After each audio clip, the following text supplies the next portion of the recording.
Bonjour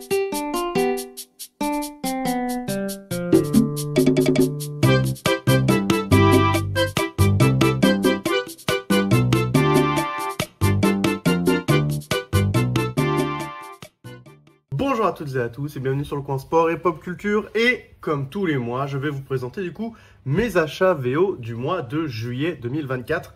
Et comme vous pouvez le constater, on va commencer avec du coup un spin-off de Berserker, et j'ai pris d'ailleurs une couverture variante je crois de Matteo Scalera. Comme vous pouvez le voir, elle est brillante parce que Berserker ils font souvent ça, ils appellent ça des foils en anglais. C'est des couvertures juste qui brillent quoi, avec du pelliculage argent. Très sincèrement, alors moi les Berserker à la base, je les avais tous en VF, hein, j'ai pris les 3 tomes en VF, mais c'est vrai que j'ai pris tous les spin-offs en VO. Et étonnamment, les spin-offs sont mieux. Enfin, je trouve que les spin-offs sont mieux que la série principale au final. Il y en a 4 pour le moment qui sont sortis, et je crois que les spin-offs sont prévus pour sortir dans des tomes, du coup, que ce soit aux États-Unis mais aussi en français. Là, A Face Full of Bullets, il va sortir avec un deuxième spin-off qui va sortir plus tard, qui s'appelle The Lost Book of B. Et ce sera le deuxième tome. Il y aura déjà un premier tome qui va sortir avec des histoires un peu plus... avec une histoire, je crois, dans une de mes souvenirs, qui se passe dans un désert, un peu dans un monde à la 1001 nuits, qui est très sympa. Donc bref, Berserker A Face Full of Bullets, je l'ai lu, c'était une histoire très sympa. C'est une histoire un peu style western, voilà, comme vous pouvez le voir. Au niveau du dessin, c'est du La Roca, et moi j'aime bien, personnellement, j'ai toujours bien aimé La Roca. Après, c'est pas ce que j'ai préféré, pour vous dire, dans les 3 pour le moment, dans les 3 spin-offs qui sont sortis. Pour le moment, lui, c'est celui que j'ai trouvé le plus conventionnel. Il est sympa, mais c'est conventionnel. Donc voilà. Donc c'était pour représenter Berserker, qui est la seule chose que j'ai de chez Boom Studio. Ensuite, Ultimate Spider-Man, le numéro 7. Ça continue d'être bien. On a le retour de Keketo, et c'est vraiment cool, parce que Keketo, c'est de la bombe. Sans trop vous spoil, vous pouvez voir qu'on voit Spider-Man. C'est un peu le début d'un nouvel arc, on va dire. Donc... je sais pas trop comment vous faire voir les choses sans trop vous spoil. Juste en tout cas, ce que je peux vous dire, c'est que c'est très beau, c'est très bien dessiné, c'est très agréable à voir. Et qu'on va du coup avoir vraiment un peu plus d'action. Parce que c'est vrai que depuis le numéro 5, ça allait un peu moins vite. Mais là, ça va, franchement, le numéro redémarre très bien et il est très beau. Je vais pas trop vous en montrer néanmoins parce que ça spoil vachement le numéro 7. J'ai vu rien que la première page déjà, elle est pas ouf à vous montrer, malheureusement, je suis désolé. Ensuite, le numéro 5 d'Ultimate X-Men, toujours dessiné et scénarisé par Peach Momoko, qui, moi, est une dessinatrice que j'aime bien. Je sais que c'est quelque chose qui n'est pas unanime, hein, il y en a qui n'aiment pas. Personnellement, j'aime beaucoup ce qu'elle fait de l'univers de son Ultimate X-Men à elle, parce que au moins, c'est vraiment changeant. Parce que vous voyez, sinon, ça n'a aucun intérêt. On fait tous les X-Men de l'univers 616, et on n'en finit jamais de voir des choses qu'on a déjà vues 100 fois, et ça m'intéresse pas des masses. Surtout qu'avoir une version des X-Men un peu plus edgy, on l'a déjà eu avec les anciens Ultimate X-Men de Mark Millar, que moi j'aimais bien. Mais du coup, je trouve ça vraiment bien que Momoko aille dans une autre direction un peu plus horrifique et teenager, que moi personnellement j'aime beaucoup. Pour le moment, le numéro 5 continue d'être très sympa. Ultimate Black Panther, du coup le mois dernier, j'avais reçu en retard le numéro 5, du coup j'ai reçu le 5 et le 6 le même mois. J'ai pas lu le 6 encore, donc je peux pas vous dire. Tout ce que je peux vous dire, c'est que le rythme, en tout cas, même avec le numéro 5, continue d'être un peu lent. Mais j'aime beaucoup les dessins qu'il y a dedans. Numéro 5, voilà. Numéro 6, c'est toujours comme ça les dessins un petit peu, si vous voulez. Hop. Excusez-moi. Donc c'est Nieto au dessin. Et je dois dire que moi, pour le moment, ça me plaît pas mal, Ultimate Black Panther. Je trouve ça sympa. On a eu le deuxième numéro des Ultimates, donc qui est la série, entre guillemets, qui fait avancer l'univers Ultimate, enfin ce nouvel univers Ultimate concernant justement le Maker et tout ça. Moi pour le moment j'aime bien. Là le numéro 2 il nous présentait un nouveau antagoniste qui était plutôt bien réussi. On a pu voir l'introduction du coup du Ultimate Punisher, de Captain America. On a pu voir un peu plusieurs personnages, et le numéro 2 était très réussi, bien plus que le premier qui m'avait laissé un peu sur ma faim. Le numéro 2 est très sympa. Ensuite, pour continuer, on va continuer du coup sur le Nemesis de Mark Millar, qui est du coup Mark Millar qui nous avait laissé une petite pause de quand même de plusieurs mois avant de nous ressortir des comics. Et là on a la suite de Nemesis qui fait suite du coup à Big Game, hein. Et c'est pour ça d'ailleurs qu'il est à moitié crevé. Et écoutez, c'est toujours très stylé niveau dessin. Faut dire que Mark Millar, il s'entoure toujours de très bons dessinateurs. Là faut dire que Valerio Giordano, il fait du très bon taf. J'ai lu le premier numéro, il est très sympa. Faut dire que Nemesis, depuis Reloaded, je trouve vraiment que c'est une série vachement cool. On va passer maintenant à Down Runner, qui, ma foi, est toujours aussi beau par contre. Hein, Evan Kagel, c'est toujours de la frappasse atomique niveau dessin. Mais voilà, ouais, c'est vraiment trop beau. Niveau scénario, je dirais que c'est un peu plus convenu que ce que j'aurais pu imaginer au départ. C'est vraiment au final... je dois vous dire que je pensais que ça allait quand même avoir quelque chose de très particulier. Là, par exemple, c'est très beau par contre. La narration est un peu particulière, pour le coup, c'est ça qu'il y a de particulier, c'est la narration pour faire avancer l'histoire.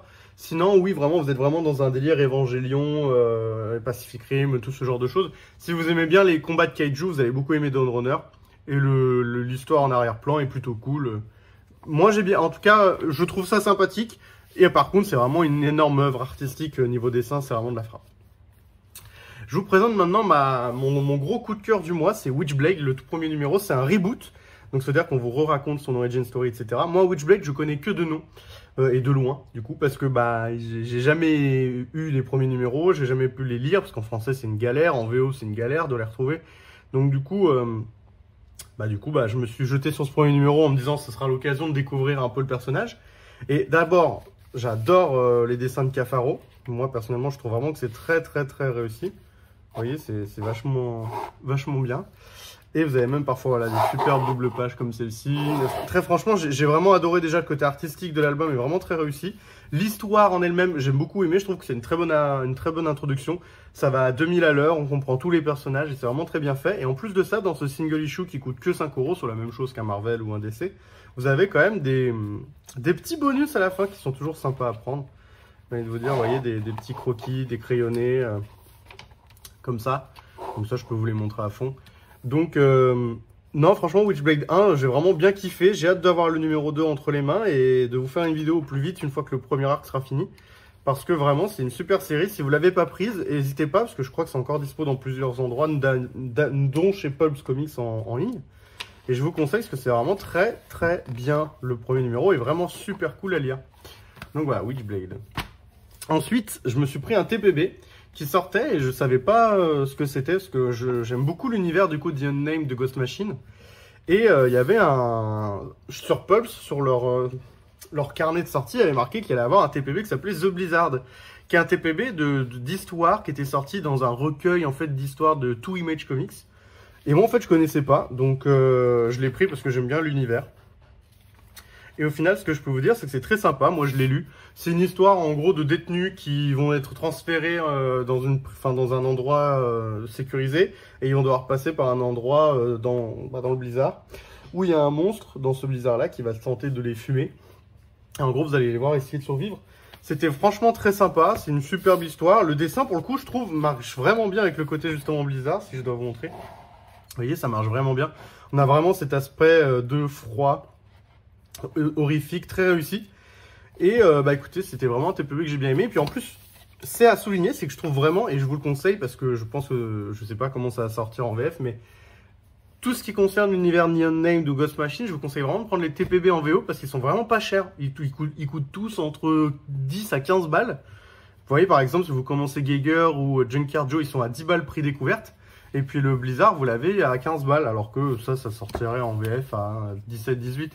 Donc oui, c'est un TPB, mais par contre, c'est vraiment pas super cher. On continue du coup maintenant avec la suite des séries Ghost Machine. Ils sont toujours, voilà, hop, on a toujours les trois. Hein. Avec d'abord, on va commencer vite fait par Geiger. Que celle qui est moi, enfin, pour moi, c'est vraiment du bon taf. Hein. Pour le moment, Ghost Machine, elles sont toutes bien, même Redcoat, avec qui j'avais eu un peu plus de mal à débuter. Je trouve vraiment que tout est très sympa. En plus, Geiger, vous avez vraiment un côté très blockbuster, très dynamique, très, voilà, les dessins en plus sont sublimes. Donc je peux vous dire que Geiger, c'est vraiment de la bonne cam aussi. Redcoat, donc là, on est sur du Brian Hitch, que moi j'aime particulièrement, avec en plus souvent des couvertures wraparound sur Redcoat. Hop, et de l'autre côté aussi, c'est joli. Et ma foi, là, en plus, on découvre des choses plus sympas, il y a un petit côté aventure qui se rajoute.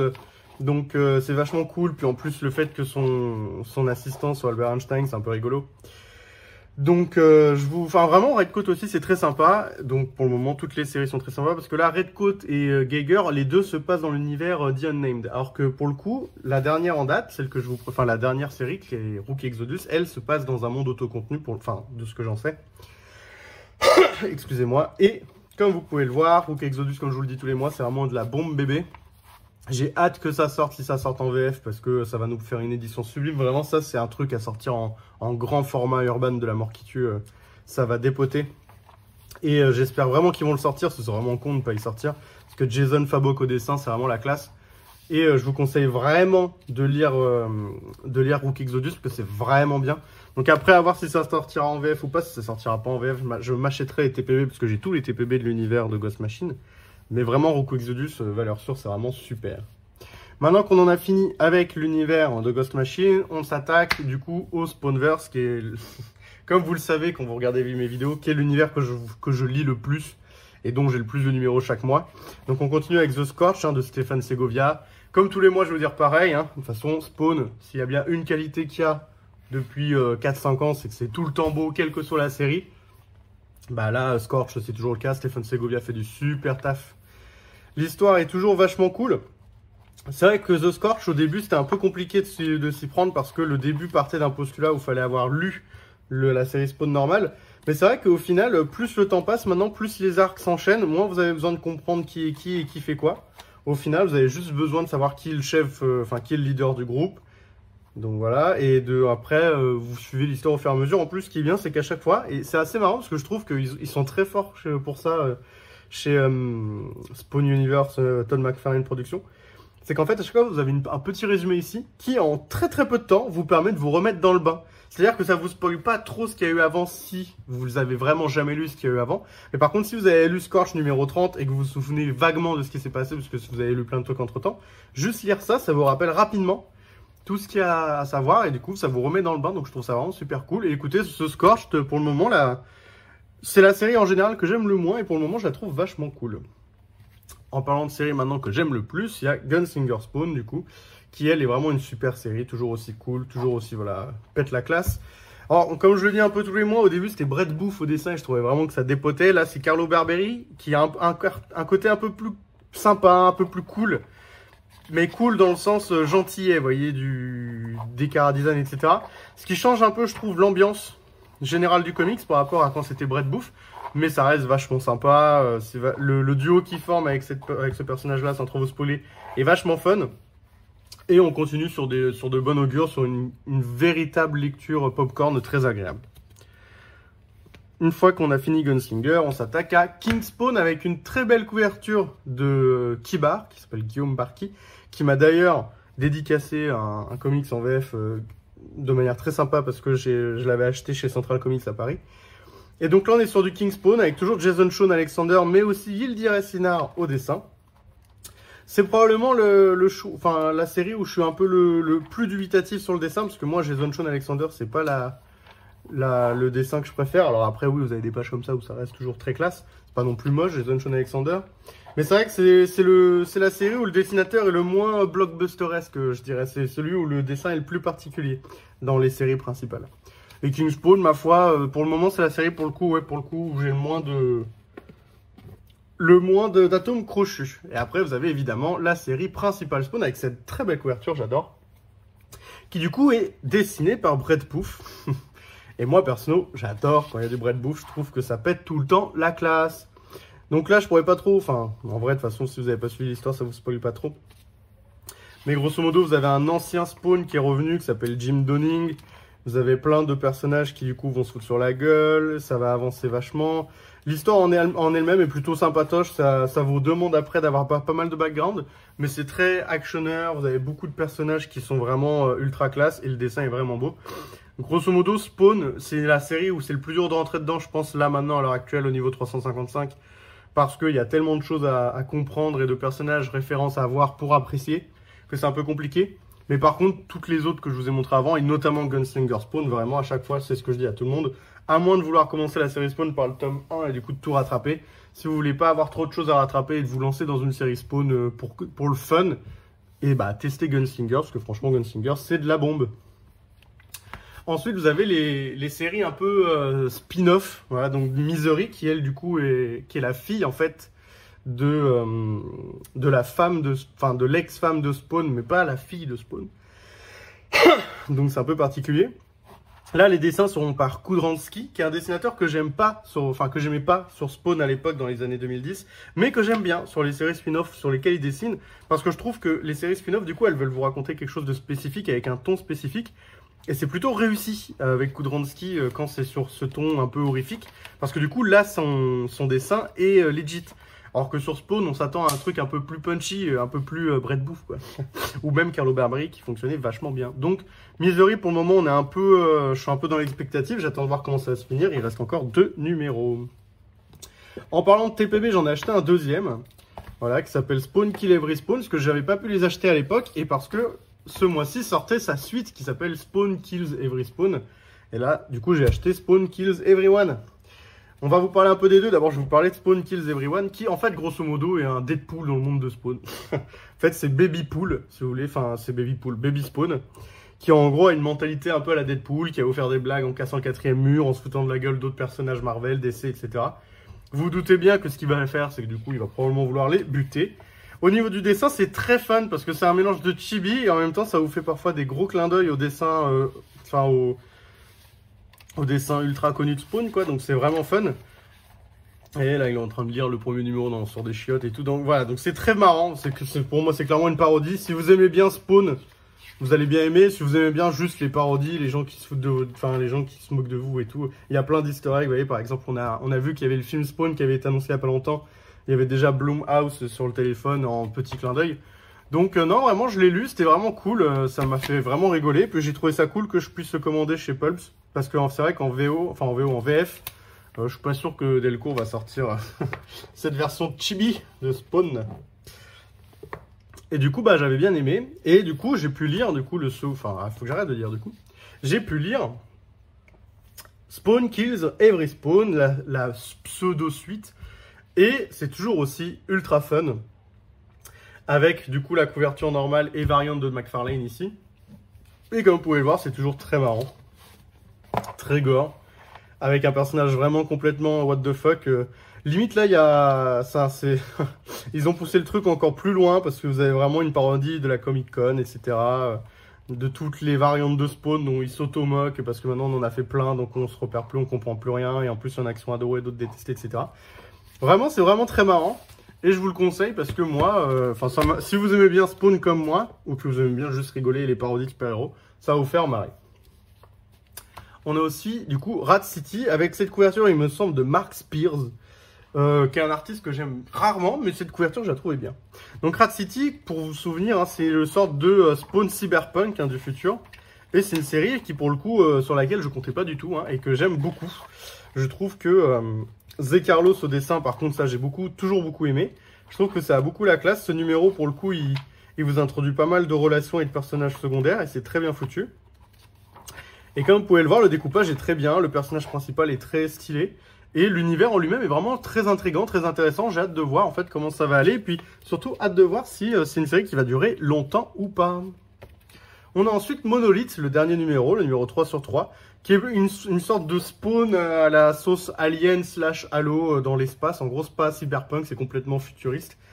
Et au final, c'est vachement bien. Ça vous rattrape vachement bien les wagons avec l'univers, en vous expliquant le lien qu'il y a au final avec l'univers Spawn lambda. Les dessins sont vraiment super cool. J'ai vraiment beaucoup aimé. D'ailleurs, c'est celui qui a fait Nemesis tout à l'heure avec Mark Millar, c'est Gang Giordano. Donc je trouve ça vraiment très réussi. C'est vraiment très beau. C'est vraiment ultra épique et ultra gore. Et ça marche vachement bien. Et pour le coup, Monolith, c'est vraiment une série où je me disais que ça allait être vraiment pas terrible. Et au final, j'ai beaucoup aimé ces 3 numéros. Je trouve qu'en 3 numéros, Sean Lewis arrive vraiment à faire une très bonne petite histoire, très sympa à lire. Hâte de voir aussi si ça sortira en VF un jour ou pas. On s'attaque ensuite à Sam & Twitch. Alors, il faut savoir que j'ai un autre numéro que j'ai eu en plus gratos, que j'avais pas demandé, mais du coup, bah, on me l'avait filé. Et on n'a pas voulu que je le rende. Donc, je sais pas ce que j'en fais. Peut-être que je vais le filer dans une commande Vinted un jour. C'est ce que je fais souvent quand j'ai des doublons. Donc là, j'ai reçu le numéro 4 et 5, hein, parce que le 4 est sorti début du mois et le 5 la semaine, cette semaine-là, mercredi dernier. Et pareil, c'est toujours aussi bien. C'est une super... Alors, ça a démarré très lentement, je dois vous dire, Sam & Twitch. Mais en fait, au fur et à mesure que l'histoire avance, l'enquête devient de plus en plus stressante, oppressante. On comprend de plus en plus les enjeux, qui est le méchant, qui est le criminel en fait.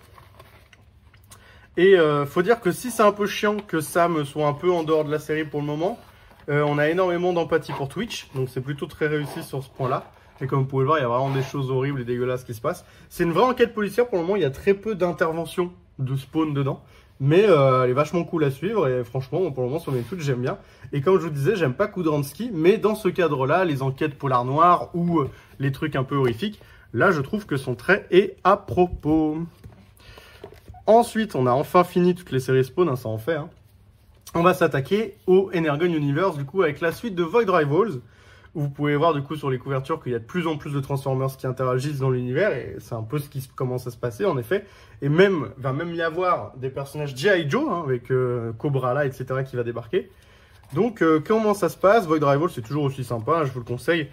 On est toujours dans un moment où il y a de la grosse bastonnade et tout, mais où il y a une énorme tension aussi dans l'univers parce que là ils sont un peu bloqués dans une sorte de no man's land, les deux personnages principaux.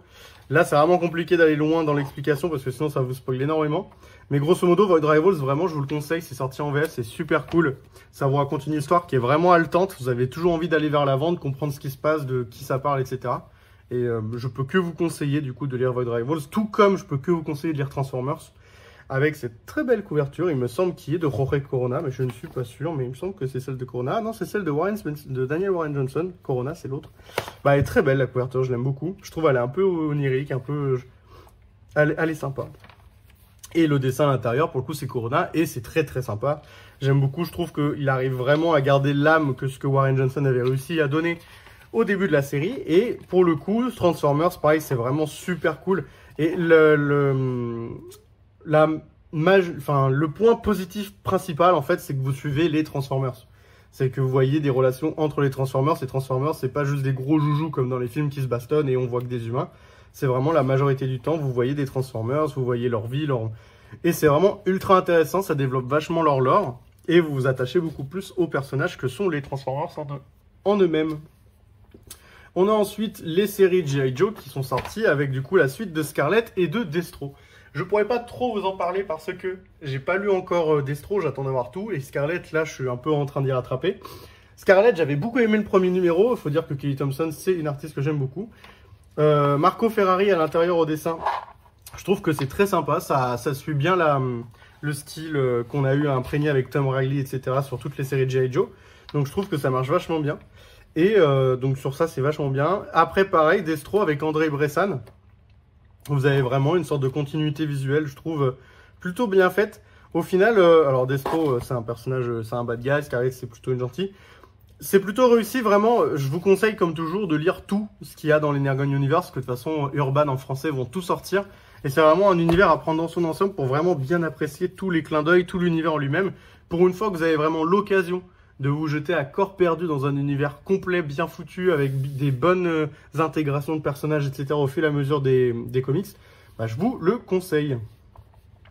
Ensuite, on a Outsiders numéro 9, que j'ai pas eu le temps de lire, mais que je me doute sera très bien, parce que c'est une série vraiment superbe, et que depuis que je lis la série, je la trouve vraiment géniale, et vous voyez, rien que ça m'a vendu le truc, j'ai déjà hâte de le lire.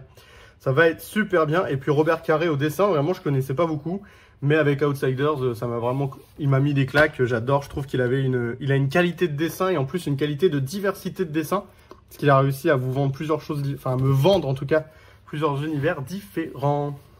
Ensuite, on a du coup l'event Absolute Power qui va déboucher du coup sur pas le reboot, mais le nouvel arc, le nouvel grand arc éditorial chez DC Comics qui va s'appeler All In d'un côté et de l'autre côté qui va s'appeler du coup Absolute. Absolute qui va du coup être une sorte d'univers alternatif, un peu comme Ultimate, mais pas trop non plus. Donc moi je suis en train de lire l'event évidemment pour voir comment est-ce qu'on va en arriver là. On a évidemment du coup le numéro spécial que j'ai eu grâce à Pulps, le jour du Free Comic Book Day. J'ai Absolute Power Ground Zero, qui est un peu l'origin story de ça, et le premier numéro. Pour le moment, j'y ai lu, je trouve ça très cool, et au dessin, je trouve ça vachement bien. C'est Dan Mora, après tout, ça a toujours la classe. Je vais essayer de vous montrer ça un peu, en vous montrant pas trop une page dérangeante. Clac, clac, clac. Bah déjà, ce que je peux vous montrer, c'est que, hop, il y a une couverture wraparound qui est très belle. Et si je vais vous montrer, voilà, on va vous montrer ça, clac. Et Dan Mora, souvent, c'est un dessinateur qui, de toute façon, aimé de la plupart des gens. C'est très, on va dire, comics, style comics, enfin, pas lambda, j'aime pas dire lambda, mais mais accurate, quoi, normal, quoi, le truc que la plupart des lecteurs aiment bien. Donc voilà, je vous dirai plus de détails sur Absolute Power et sur le nouvel arc narratif qu'il y aura dans l'univers Absolute plus tard avec Absolute Superman, Batman, Wonder Woman, Green Lantern, Flash, etc. qui ont déjà été annoncés lors de la Comic Con. Et ça m'a l'air plutôt pas mal, moi de mon côté, je suis plutôt hypé, j'aime beaucoup les designs, je trouve que ça change et que c'est bien que ça change un peu. Et je vais vous terminer du coup avec les dernières séries d'essais que j'ai, avec du coup ma série Superman que je continue à prendre, même si je dois vous dire que j'en ai ras le cul, voilà je dénonce, d'avoir des tie-in à la con dans mes séries principales. C'est-à-dire que moi, Absolute Power, j'aime bien y lire, avoir un tie-in dans Superman alors que j'étais en train de lire une série Superman, c'est chiant. À ce compte-là, vous mettez en stop la série Superman, comme ça, on a Absolute Power, et après, quand il y a le numéro 16 de Superman, vous dites qu'il y a eu tant d'années ou tant de mois qui sont passés après Absolute Power. Parce que là, du coup, ça m'oblige, dans mon run, à lire quelque chose qui est connecté à rien à voir de ce qu'il y a eu avant, et il faut que je lise Absolute Power. Du coup, je trouve que quand, par exemple, vous allez vouloir relire le run de Superman de Williamson plus tard, bah ça va être chiant. Ça va être, voilà, ah, putain, le numéro 16, il veut rien dire, etc. Et ça va être le cas encore avec le numéro 17, etc. Mais bon, je vais pas... Voilà, c'était juste pour faire mon petit coup de gueule. Sinon, en général, je vous conseille vraiment la série Superman, elle est vraiment très cool. Je vous l'ai dit depuis le début. Mais là, du coup, bah, c'est qu'un tie-in, j'ai pas grand-chose à vous raconter. Ensuite, il y a la série Titan qui va bientôt se terminer. Parce que je crois que Tom Taylor s'en va. Je suis un peu deg, parce que j'aimais bien la série Titan, je la trouvais vraiment cool. Je sais pas qui va reprendre, en tout cas. À voir. Je sais pas si je vais vendre mes numéros VO ou pas, du coup, parce que j'ai trouvé ça sympa, mais que le fait que ça s'arrête si tôt, c'est un peu chiant. Et je sais pas, on verra. En tout cas, j'ai déjà vendu du coup le Batman de Zdarsky que j'avais vraiment pas aimé. D'ailleurs, c'est pour ça que vous n'avez pas la suite ici, parce que vraiment, il m'avait saoulé son Batman. Je l'ai vendu pour rien, je crois, pour 50 centimes le numéro, alors qu'il y en avait plein. Mais bon, je préfère le vendre pour pas grand chose et que quelqu'un qui aime le run en profite, plutôt que de garder le run pour rien chez moi. Et par contre, on a Poison Ivy qui reste très bien, qui n'a pas de truc de tie-in, de je sais pas quoi avec Absolute Power. Donc c'est vraiment super cool. La couverture de Jessica Fong est toujours aussi sublimissime. Les dessins à l'intérieur, voilà, bim bam poum, c'est sublimissime. C'est vraiment pour moi, pour le moment, avec Superman, la meilleure série qu'il y a chez DC Comics. Je vous le conseille sincèrement de lire Poison Ivy. Le début, enfin moi je trouve que tout est bien, mais je peux comprendre que parfois le début est un peu compliqué parce que ça part d'un postulat qu'il faut avoir lu avant. Je crois que dans la version française de Urban, il vous rappelle ce postulat-là, donc c'est tant mieux. Vraiment, lancez-vous dedans en VF si vous pouvez, ou même en VO d'ailleurs, mais je sais qu'en VF c'est sorti et que pour le coup, les tomes sont pas très chers par rapport à la pagination. Donc je vous conseille vraiment de lire Poison Ivy, c'est vraiment super bien. Et on arrive maintenant au dernier, à celui qui dépasse tout le temps là parce qu'il est trop gros, qui s'appelle The Last Mermaid, hein, qui a un petit format, vous voyez, carré. C'est pas un format Black Label, parce que le Black Label c'est plus grand. C'est vraiment un format littéralement carré, qui est très particulier, mais alors pour le coup, j'adore cette série, je la trouve sublime, j'adore les dessins, j'adore l'histoire. Ça a un côté à la fois actionneur, onirique, mais en même temps il y a des personnages un peu dégueux. Vraiment c'est très réussi. Le pire c'est que c'est un abonné qui m'avait envoyé un mail.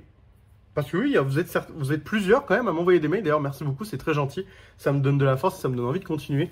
Comme je dis tout le temps, moi je fais pas ça pour avoir 150 000 abonnés. Je fais surtout ça pour partager avec des gens, qu'on n'ait pas le même âge, qu'on ne vienne pas du même endroit. C'est pas ça l'essentiel. L'essentiel, c'est qu'on puisse discuter d'une passion commune et de nos lectures.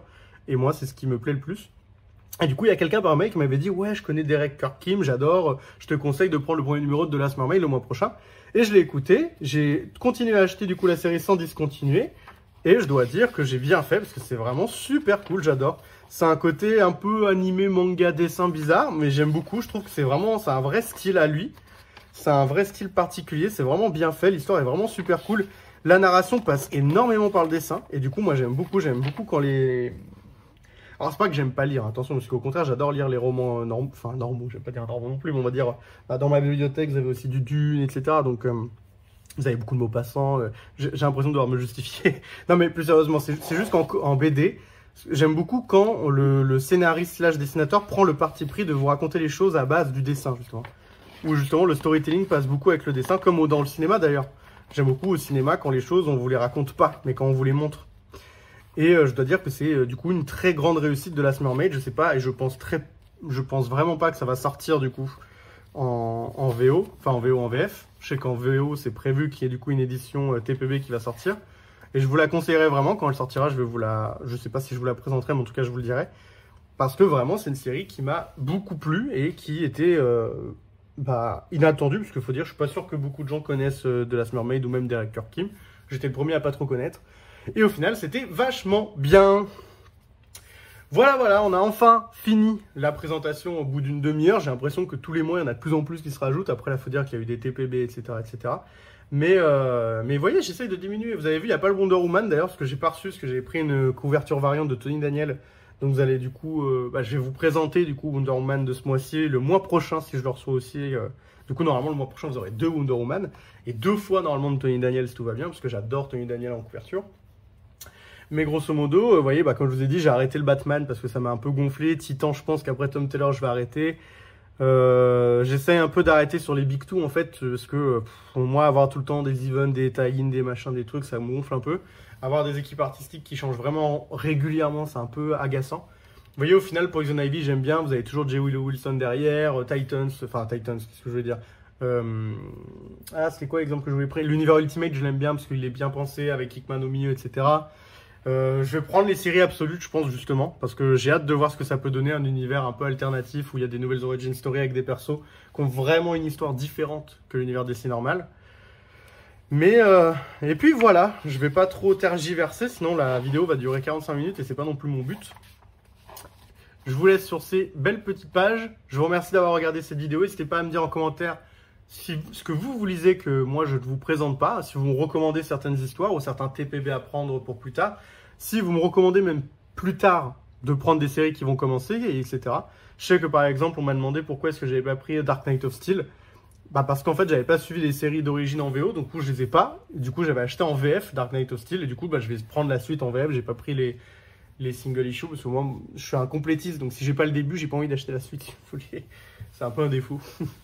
Et donc voilà, en tout cas merci à vous de regarder, merci à vous de me suivre et je vous souhaite à tous de passer une bonne journée, bon après-midi, bonne soirée, bonne matinée selon le moment auquel vous regardez cette vidéo bien évidemment.